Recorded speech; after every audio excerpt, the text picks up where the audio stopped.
Hey guys, in this video, I will show you how to fix an iPhone stuck on a white screen. Alright, let's begin. First, locate the volume up, volume down, and side buttons on your iPhone. The quickest fix for a white screen is to perform a force restart.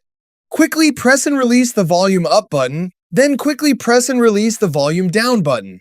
Immediately after that, press and hold the side button. If the slide to power off screen appears, ignore it and continue holding the side button. Keep holding until the screen turns completely black and the Apple logo appears, then release the button.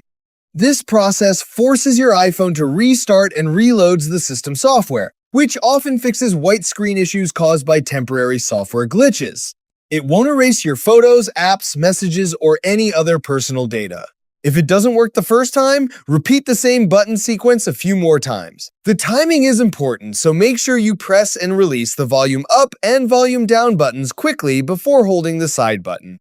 If your iPhone is still stuck on the white screen after multiple attempts, the issue may be hardware related or require reinstalling iOS. In that case, restore your iPhone from a backup after reinstalling the software if one is available. So that's basically how you can fix an iPhone stuck on a white screen. That's it for this video. Thanks.